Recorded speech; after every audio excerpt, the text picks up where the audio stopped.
Ça ne dépend pas de nous. Il faut poser la question aux Nigériens. Nous, on a ouvert les frontières, non? Donc, ça ne dépend pas de nous. Et on a montré toute notre bonne foi, notre bonne disposition d'esprit. Donc, on attend que de l'autre côté, ils ouvrent aussi la frontière. Nous avons fait ce que nous avons à faire. Oui ou non? Vous êtes témoin, non? De tous les actes que votre gouvernement a posés. Vous êtes témoin. Après, est-ce que vous voudriez qu'on aille jusqu'à verser le Bénin au pied de ces personnes? Non, ça surtout pas. Surtout pas. Nous, on est un Bénin fort.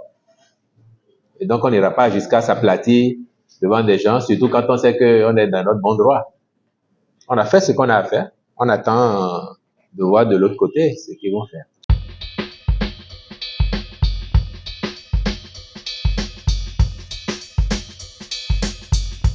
Le Niger a dit que la frontière est fermée. Le fleuve est fermé, c'est une conséquence. La frontière est fermée, donc vous ne pouvez pas traverser le fleuve. Nous, on n'a fait que tirer les conséquences de ça. Et rien d'autre. Admettez que nous sommes logiques et que c'est à bon droit. Nous avons ouvert les frontières. Les autres disent la frontière est fermée. Le trafic normal qui doit se faire par le pont est dérouté vers le fleuve avec des embarcations que personne ne contrôle. Et si demain vous avez une embarcation qui chavire avec 100, 200 personnes dedans, c'est le Bénin qui est au cœur de l'actualité parce qu'on va dire ils sont passés par Malanville, ils ont pris la barque pour aller de l'autre côté. Oui ou non? Nous, on ne veut pas que le Bénin soit au cœur de l'actualité internationale aussi négativement. Parce que je crois que vous avez vu les images qui ont circulé de personnes qu'on entasse dans les barques. C'est parce qu'un drame n'est pas encore arrivé, mais on ne va pas attendre que ça arrive. Si la frontière est ouverte de notre côté et qu'il n'y a pas de raison qu'elle ne le soit de l'autre, faites-le pour que les populations qui veulent rentrer chez elles au Niger puissent le faire aisément, mais sans prendre le risque de se noyer dans le fleuve et qu'on dise encore que c'est parti du Bénin. C'est une question de logique. La frontière est fermée. Le fleuve frontière, est-ce qu'il doit être ouvert? Si vous dites que la frontière est fermée. Parce que ceux qui disent que la frontière est fermée peuvent considérer que nous, en favorisant le trafic par le fleuve du Bénin vers leur pays, peuvent encore trouver toute raison demain pour dire qu'on envoie des agresseurs chez eux par le fleuve, quand bien même ce sont leurs compatriotes essentiellement qui passent par là. Donc c'est une question de pure logique. Mais nous, on n'est pas méchants. Vous avez vu qu'on a travaillé diligemment à ouvrir un poste frontière à Ségbona avec le Nigeria.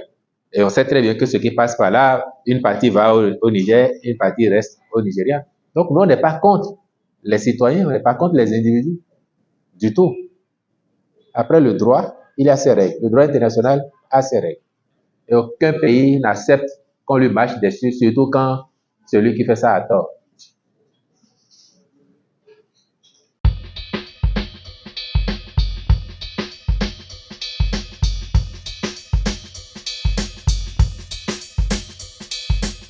Mais est-ce que vous avez vu le flux de personnes qu'il y a autour du fleuve depuis ces dernières semaines? Quand vous évoquez ça comme moyen de transport habituel, pas moins que la route,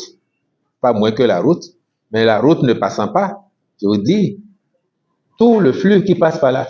Il y a des bus qui quittent Cotonou, qui vont déverser des dizaines et des dizaines de personnes, des centaines de personnes à Malanville, qui vont prendre par la barque. Et maintenant, chacun voudra rentrer. Imaginez un soir qu'ils arrivent à 18h, 19h, c'est peut-être les dernières barques, et que 200 personnes se mettent dans une barque qui doit contenir 50 personnes. Elle chavire. On parle de quoi? C'est un drame. Et on va dire, c'est le Bénin qui a favorisé ça. Dans le contexte actuel, je ne serais pas surpris que de l'autre côté, on dise oui, le Bénin a envoyé nos enfants se noyer. On peut même dire que nous avons trouvé moyen de couler la barque pour que l'escalade continue. Vous voulez qu'il y ait des escalades? Nous, on a tout fait pour qu'il y ait des escalades. Vous avez rappelé que c'est le président Talon qui a plaidé pour que la situation revienne à la normale. Il a été entendu par ses pairs. Mais vous voyez très bien combien votre pays est l'objet de calomnies de l'autre côté, y compris par des Béninois devenus agents de l'étranger, qu'on utilise, qu'on manipule, qu'on paye pour jeter de l'opprobre sur nous. Et ça, c'est pas admissible. Et maintenant, ce qu'on a fait autour de ce fleuve, il dit c'est une question de logique, mais aussi par souci sécuritaire, préserver les vies des personnes qui sont là.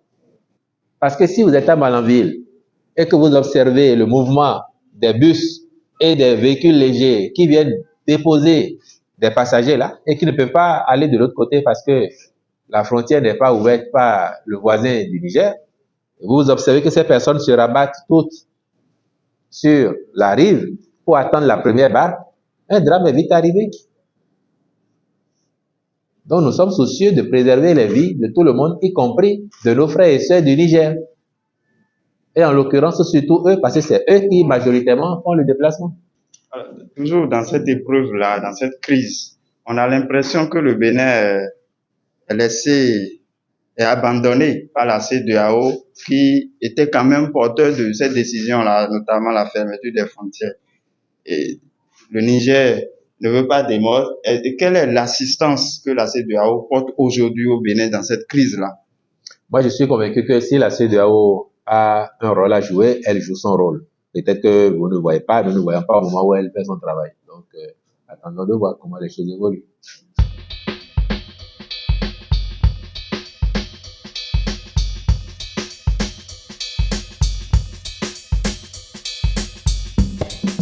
Les populations, qu'elles soient béninoises ou nigériennes, et fort heureusement, grâce à la magie des réseaux sociaux, on entend aussi beaucoup de témoignages de Nigériens qui attestent de la sécurité et de la fiabilité du corridor béninois.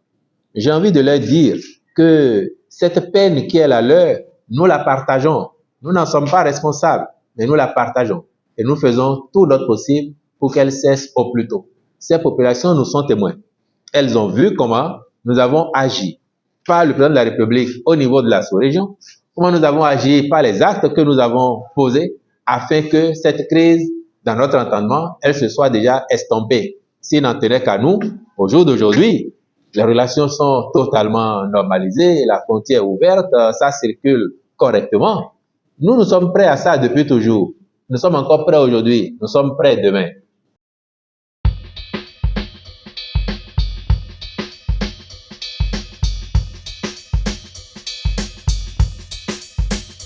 Que la preuve est la rançon du droit. Ça, on apprend ça en première année, faculté de droit, première année, deuxième année. La preuve est la rançon du droit. Celui qui accuse doit pouvoir faire la preuve. Et en l'espèce, qu'est-ce qu'il y a à prouver? Qu'il y a des légionnaires français ou qu'il n'y en a pas? Qu'est-ce qu'on doit prouver? Je ne prouve pas ce qui n'existe pas. Comme ils l'ont dit pour les bases, et on a démontré, nous on a des bases, mais nos bases ne sont pas des bases militaires françaises. Ce sont nos petits camps qu'on a fait nous-mêmes dans le cadre de notre stratégie de lutte contre le terrorisme. On l'a fait aux frontières avec le Burkina et avec le Niger. Et on n'a pas fini d'en faire. Donc ça, on l'a montré. Celui qui dit qu'il y a des légionnaires français ici, la charge de la preuve lui incombe. Qu'il vous montre qu'il y a des légionnaires français. Mais je vous ai dit, moi, ma certitude, que s'il y en a un seul au Bénin, il s'appellerait bien Kémy Séba. C'est ce que je sais. S'il y a un seul légionnaire français au Bénin, comme il dit, il s'appellerait Kémy Séba. Maintenant, M. Kémy Séba, il sait très bien que les propos qu'il tient contre le Bénin, les accusations, encore une fois, farfelues qu'il tient contre le Bénin, s'il était ressortissant d'un de ces pays qu'il nous vend en modèle et dont nous connaissons tous la réalité, s'il était ressortissant d'un de ces pays et qu'il tenait les mêmes propos de ces pays-là, au mieux, quand il se réveille le lendemain, il est au fond d'une cellule. Au pire, il est 6 pieds sous terre. Le pire ne lui arrivera pas ici. Mais à un moment ou à un autre, chacun devra répondre de ses actes et de ses propos. Et c'est ça la responsabilité, c'est ça la démocratie. Parce que le Bénin est encore ce beau pays comparé aux autres qu'il nous vend en modèle. Le Bénin est encore ce beau pays où quelqu'un comme lui peut dire tout ce qu'il veut sans aucune preuve, accuser qu'il veut, insulter qui il veut. Mais le moment venu, il faudra bien qu'il puisse apporter les preuves de ces allégations. Et c'est comme ça qu'on est responsable.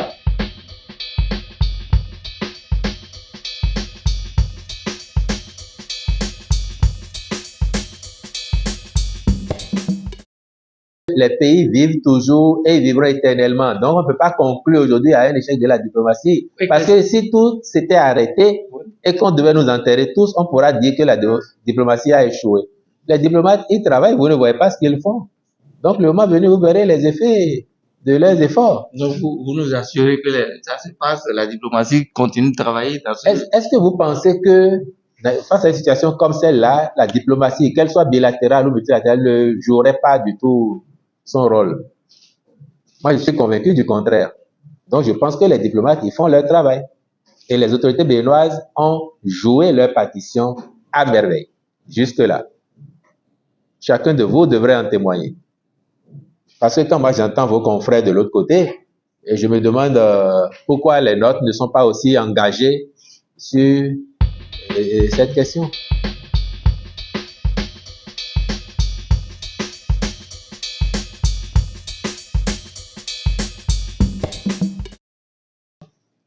Est-ce que vous connaissez le projet COSO? Oui. Cohésion sociale. Et vous dites que nous faisons du tout répressif. Ah non. COSO, l'acronyme, ça fait cohésion sociale. Et la cohésion sociale, c'est multidimensionnel. Pas seulement la formation, aussi de la sensibilisation, du soutien à l'autonomisation. Et la fibre patriotique dont vous parlez, peut-être pas aussi éprouvée comme vous l'auriez aimé vous, mais vous êtes un citoyen béninois, patriote. Vous pouvez aussi le faire, comme votre contribution à tout ce que votre gouvernement fait, ce que les populations font sur le terrain. Nous, c'est pour vous dire que ce n'est pas une dimension qui est exclue du tout. Et je ne vais pas faire un jeu au Niger. Depuis le coup d'État au Niger, vous avez noté combien d'actes terroristes il y a eu là-bas? Et je vous l'ai dit une fois, ça peut vous avoir échappé, moi je n'ai pas oublié. Je vous ai dit que notre activisme par rapport au Niger, c'était aussi pour nous une question de sécurité intérieure. Parce que l'essentiel des tentatives d'incursion que nous avons chez nous de la part des terroristes, ça vient du Burkina. Et on craignait que le Niger aussi, qui jusqu'avant le coup d'État était plus ou moins safe dans la sous-région, dans le Sahel, on craignait justement que si l'instabilité s'installe au Niger, l'insécurité en soit le pendant. Et c'est pour ça que nous on a pris des précautions en amont, en sécurisant nos frontières d'est en ouest. Parce qu'on savait très bien que si ça vient du Burkina, comme c'est le Sahel aussi, dans tous les cas, il nous fallait prévenir. On était dans la prévention. Aujourd'hui, les faits nous donnent plutôt raison. Donc, on n'est pas dans le tout répressif. On est dans la réponse militaire et sécuritaire qu'il faut, en même temps que les autres aspects qui peuvent être développés, parce qu'en général, les acteurs de cette filière disent quoi? C'est la paupérisation, c'est parce que les populations sont abandonnées dans telle ou telle localité qu'elles n'ont d'autre issue que de se faire recruter, oui ou non? Et nous, on essaye d'éviter ça. Regardez notre politique autour des frontières. On a hérité de l'Agence béninoise de gestion intégrée des espaces frontaliers, dont nous avons intensifié l'action à travers le renforcement des ressources qui sont mises à sa disposition. Et comme vous suivez bien ces questions-là, vous devez avoir vu combien de réalisations en milieu frontalier il y a eu depuis que nous sommes là. Infrastructures socio-communautaires. Vous pouvez observer. Il n'y a pas 4-5 mois, on a annoncé la construction de nouveaux commissariats dans des localités frontalières. Aussi, tout ça, oui, ça rentre dans la logique de la prévention, de la dissuasion et éventuellement aussi de la répression. Mais c'est ça le principal face à un péril asymétrique. Parce qu'on est précisément en situation d'asymétrie. Si on est symétrique, vous savez à qui vous avez affaire, les sensibilisations, les discours pour flatter, pour adoucir, pourraient faire l'effet. Mais vous ne savez jamais d'où ça vient. Donc, les discours, les sensibilisations, davantage pour nous, mais la réponse militaire pour faire face à ce qui vient et dont nous ne maîtrisons pas toujours la trajectoire.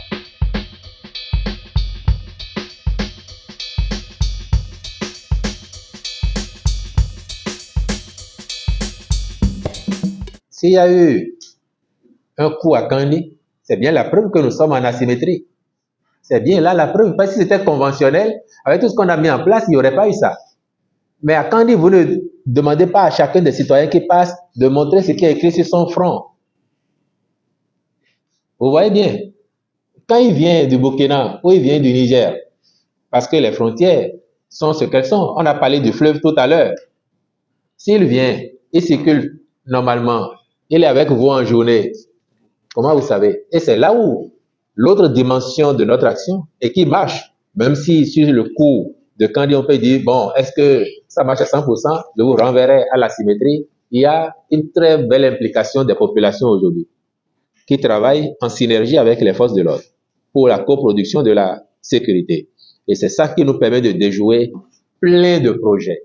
Plein de projets. J'ai eu l'occasion de dire que quand vous avez une manifestation plus ou moins réussie, imaginez que derrière le rideau, on a enrayé peut-être plusieurs dizaines de tentatives ou de planifications.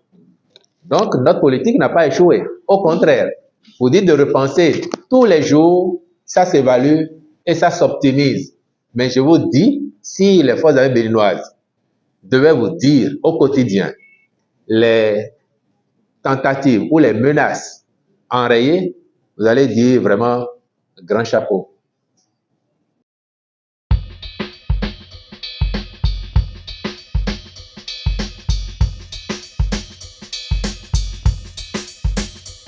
Moi, mon sentiment, c'est que je sais qu'il y a toujours moyen de mieux faire, aussi bien pour vous, vos employeurs, que pour l'État dans son ensemble.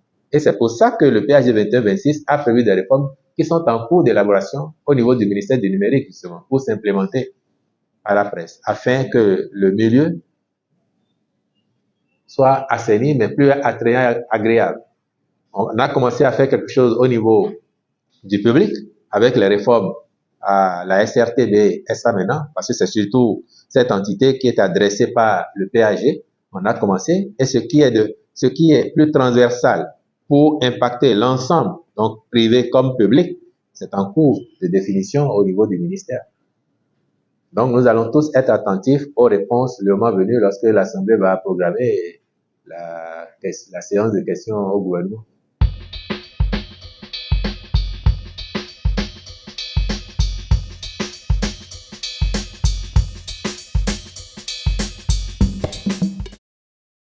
Soyez rassurés qu'à l'heure du bilan, le chapitre presse ne manquera pas au rapport. À l'heure du bilan, le chapitre presse ne manquera pas au rapport. Il reste 2 ans, c'est beaucoup. 2 ans, c'est beaucoup. Ça fait quand même 24 mois. Et aujourd'hui, nous sommes presque à 2 ans jour pour jour. Je dis 2 ans jour pour jour, moins 1 ou 2 jours seulement. Donc il reste beaucoup, 24 mois. Attendez, il y a une nouvelle mandature de votre institution qui va s'installer là, dans quelques semaines, ou bien dans quelques semaines, qui va prendre le relais de ce que celle qui est là a commencé à faire comme réflexion en ce qui concerne le chantier que le chef d'État lui a confié pour les réformes pertinentes du secteur. Celle qui va s'installer saura forcément qu'elle est tenue par l'agenda de la fin du mandat en 2026. Et je crois que les diligences qui doivent être faites le seront. Moi, j'ai aucun doute qu'à l'heure du bilan, le chapitre presse sera bien renseigné dans le rapport que le président Talon va déposer au pays. Justement, vous avez abordé la question du renouvellement de la mandature de la HAC. Depuis, moi, j'ai participé à plusieurs discussions avec des candidats et souvent, ils évoquent nos représentants de la presse, ils disent qu'ils sont minoritaires au sein de la HAC et qu'ils n'ont pas souvent la main. Est-ce qu'aujourd'hui, il ne faut pas revoir le fonctionnement et la composition de la HAC? Est-ce qu'on ne peut pas laisser, par exemple, des professionnels des médias diriger cette institution-là, qui est là pour nous fondamentalement? Mais personne n'a interdit qu'un professionnel des médias dirige l'institution. Oui, c'est le chef de l'État qui nomme. Ah, d'accord. Donc vous Avec plaidez pour que voilà, il nomme un professionnel des médias voilà, à la tête de l'institution. Mais vous êtes sûr que ça va être un bâton magique pour changer totalement les choses comme vous voulez là? Mais moi, je vous rappelle que le chef de l'État, conformément au diagnostic qu'il avait posé et à son programme 2016, avait proposé à l'Assemblée nationale une réforme dans laquelle il mettait 6 professionnels des médias au sein de la HAC, contre 3 désignés seulement par les politiques lui-même, 1 l'Assemblée nationale, 1 ou 2, et puis 6 provenant des professionnels des médias. Et c'était nos amis, vos amis de l'opposition à l'époque qui avaient rejeté la révision avec ça. Maintenant, je connais un pays africain entre le centre et l'est. Bon, on le situe plus au centre. Je connais un où l'institution seule, donc l'équivalent de la HAC, n'est composé que de professeurs des médias. Mais elle n'a jamais eu de moyens pour travailler.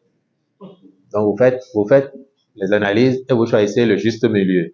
Est-ce que, là encore, le panachage entre professionnels et autres personnalités n'est pas la formule idéale? Et maintenant, à l'intérieur, c'est peut-être assigner davantage aux représentants de la presse de se montrer assez diplomates, assez convaincants pour, sur des questions essentielles, rallier les autres. Mais moi, je n'ai pas la faiblesse de penser que c'est la HAC qui va faire les conditions de travail ou de vie des professionnels des médias. Sa mission n'est pas celle-là d'abord. Vos fêtiers sont là. Les associations à vocation syndicale ou non que vous avez sont davantage là. Et si les réflexions sortent de là avec des propositions pertinentes, que ce soit le ministère du numérique, que ce soit la HAC, personne dans ces instances-là ne serait contre des réflexions, des propositions dont l'évidence ou la pertinence ne se discuterait pas.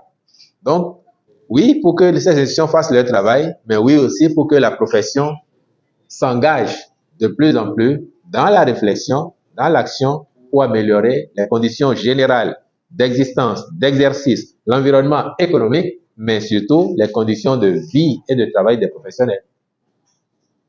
Il y a par exemple la question de la jouissance des privilèges liés à la carte de presse, à la détention de la carte de presse. Nous connaissons tous un projet de décret qui est là avec de très belles intentions, mais qui n'a jamais été appliqué. Voilà, vous voyez, vous trouvez déjà que c'est de très belles intentions. Mais, oui, par exemple, je donne l'exemple de... Moi, M. Agoyon et d'autres, à l'époque déjà, nous avions trouvé que c'était à minima. Ouais, ça c'est la relativité des choses. Vous trouvez que c'était de très belles intentions. Maintenant, ce que vous allez faire, on est fin mai. La prochaine mandature doit être Salégan. Au plus tard, mi-juillet. Mi-juillet au plus tard. Donc, dans un mois et demi.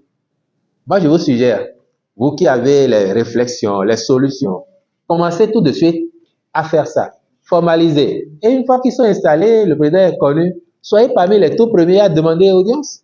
Allez le voir pour dire, ah, on vous souhaite la bienvenue. On voudrait que vous réussissiez pour le bien de la corporation. Et nous-mêmes, nous sommes déjà engagés dans la réflexion. Voici les choses auxquelles nous avons pensé. Nous venons et humblement les verser à votre réflexion pour des actions qui pourraient en découler. Si vous faites ça, moi je suis convaincu qu'ils seraient sensibles à cela et les aspects qu'ils peuvent retenir, les porter avec vous, j'imagine que ça aurait beaucoup de plaisir parce que je suis convaincu que vous aurez aussi bien ceux que vous élirez que ceux qui seront nommés, je suis convaincu que vous aurez des personnalités de grande valeur et des gens qui connaissent bien le secteur.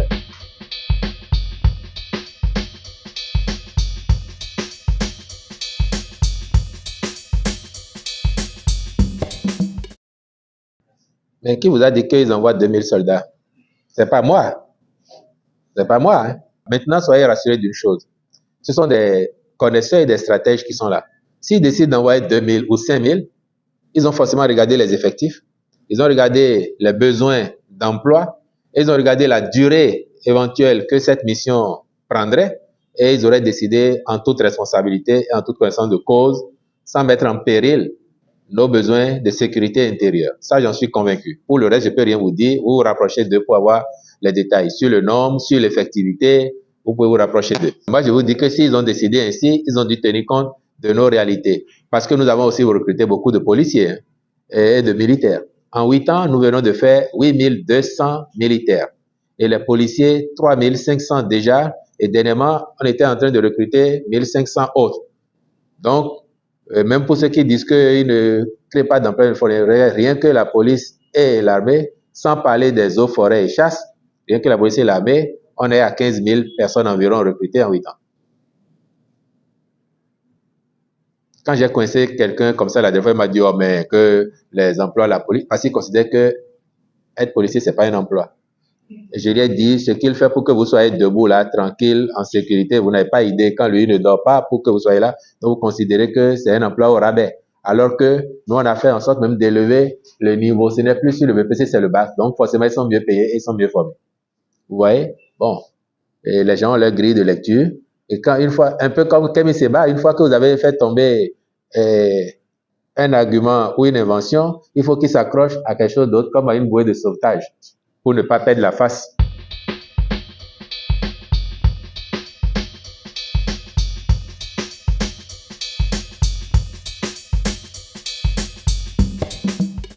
On n'a jamais fait mystère de ce que nous diversifions nos partenaires. Et que si nous avons la possibilité demain d'avoir des accords avec tel ou tel, tant que nous pouvons avoir un plus pour améliorer ce que nous faisons. Donc, s'il y a un intérêt pour nous demain à avoir avec le Brésil, parce qu'il y aurait quelque chose de plus, on va chercher. Et là, au moins, personne ne nous taxerait d'être à la solde du Brésil, qui n'est pas une puissance de même nature que celle que certains ont en horreur. Non. À date, je ne peux pas vous dire plus que ça. Mais si nous avons des possibilités d'obtenir, en matière de coopération, des gains pour améliorer, bonifier ce que nous faisons, nous achetons tout de suite.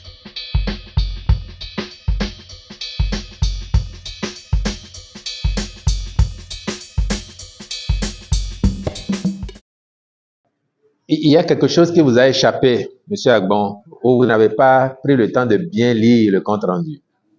Là, nous parlons d'abord de la nationalité béninoise par reconnaissance. Par reconnaissance.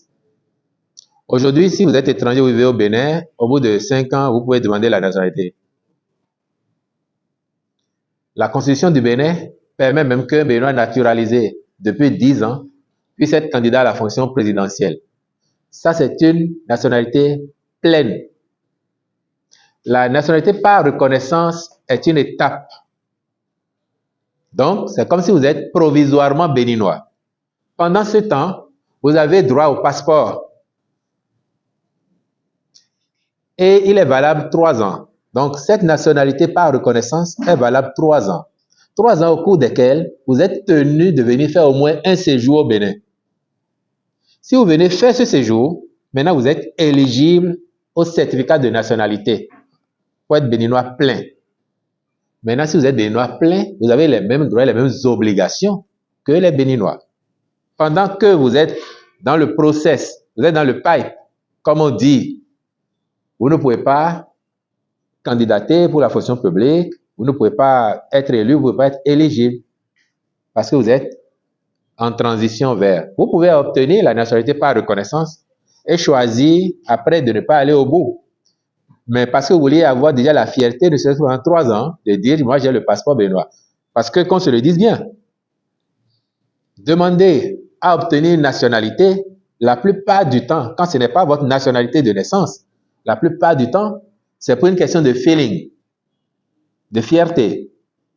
Tel pays me parle, tel pays a un soft power tel que avoir son passeport est quelque chose et qu'on pourrait quêter. Donc, des gens pourraient faire la démarche pour avoir le passeport béninois et avoir la nationalité, donc par reconnaissance. Et se dit, je fais ça pendant 3 ans, je viens, je circule. Mais nous sommes convaincus que si quelqu'un le fait et vient au Bénin, l'accueil, la chaleur, la dynamique transformatrice qu'il y a ici aujourd'hui, tout ça serait de nature à convaincre cette personne de revenir, de faire venir d'autres. Et plus il y en a qui viennent visiter, qui s'en vont, il y a une plus-value pour l'économie, pour le tourisme. C'est ça. Donc, notre logique, vous voyez bien qu'elle est globale. On n'est pas resté à mi-chemin. Mais il y a des steps. Et rassurez vos amis qui ont envie de venir reprendre la tâche avec la terre, mais rassurez-les qu'on n'en fait pas des citoyens de seconde zone.